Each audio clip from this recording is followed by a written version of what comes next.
What do animals really think humans are? Have you ever wondered how you appear through the eyes of an animal? When a dog looks at you with eager anticipation, when a cat quietly watches you from across the room, or when a crow follows your every move from a nearby branch. What is actually happening inside their minds? Do they know who we are? Do they understand that we build cities, fly airplanes, and explore space? Or are we simply another strange creature sharing the same planet? Humans often see themselves as the center of everything. We have names, careers, memories, ambitions, and complex lives. But to animals, none of those things matter. An animal doesn't judge you by your education, your job title, or your social status. It judges you by your scent, by the way you move, by the sounds you make, and most importantly, by what you consistently do. That leads to a fascinating question. If animals don't see humans the way we see ourselves, what do they actually think we are? Perhaps no animal understands humans better than dogs. After thousands of years living alongside us, dogs have learned to read our facial expressions. They can sense happiness, sadness, stress, and even subtle changes in our mood. A dog knows perfectly well that you are not another dog. You don't have fur. You don't communicate the way dogs do. And your sense of smell is embarrassingly weak compared to theirs. Yet none of that prevents a dog from seeing you as part of its world. To a dog, you are a source of food, safety, comfort, and companionship. You are the individual it waits for. The one it misses when you're gone. The one it rushes to greet when the door finally opens. Perhaps in a dog's mind, humans are unusual pack members, two-legged creatures with terrible noses but an incredible ability to provide snacks. Cats, on the other hand, seem to view us very differently. They are more independent, less reliant on us, and far more mysterious. A cat understands that you are not a cat.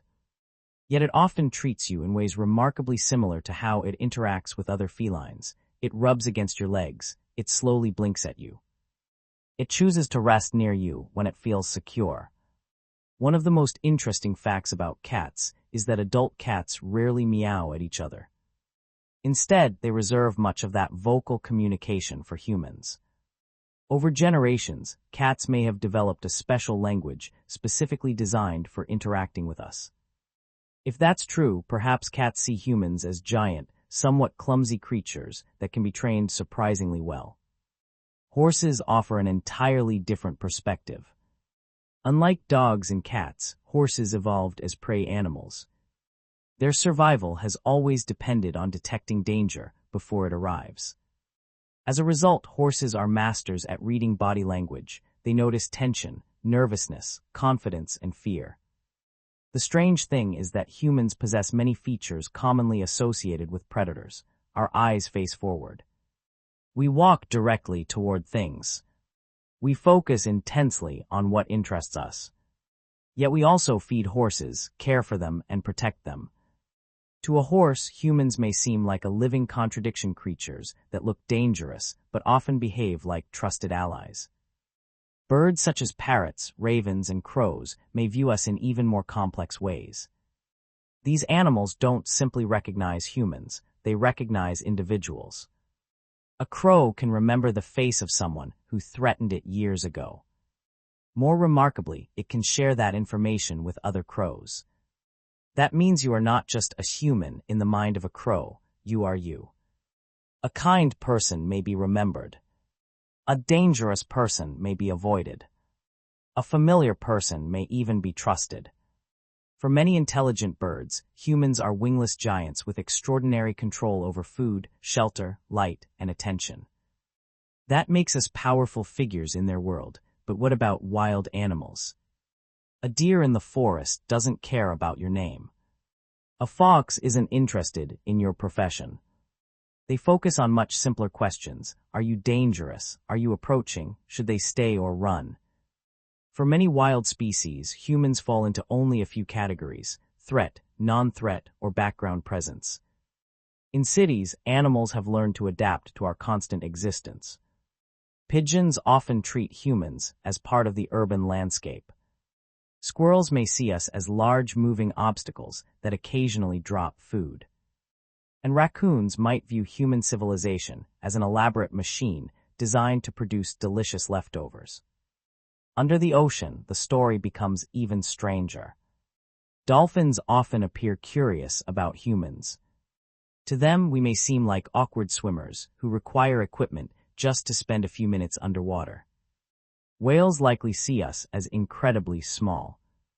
A human standing beside a whale is almost like a sparrow standing next to a skyscraper. Yet whales sometimes behave with remarkable gentleness around people.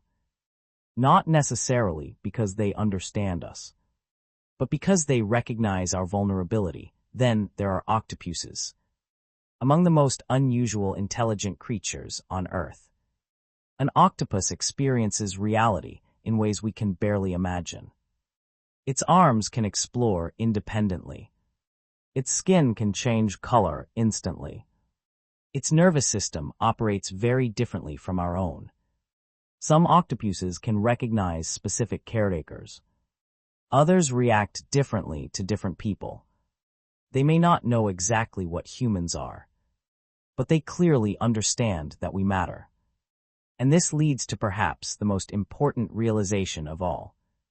Animals may not think about humans as a species. Instead, they learn patterns. Dogs learn that keys often mean someone is leaving. Cats learn that a certain sound means dinner is coming. Crows learn which faces are safe and which should be avoided. Squirrels learn which people tend to drop crumbs. Animals may never ask, "What is a human?" Instead, they may be asking something far more practical. What does this creature usually do? And perhaps that is the most honest answer. To animals, humans are not one thing. We are many things. We can be providers, protectors, threats, friends, or simply another part of the environment. Every action we take teaches animals something about us. Every sound, every habit, every choice. We are constantly telling animals what kind of creature we are, not through words, but through behavior. And in the end, that may be the only language that truly matters.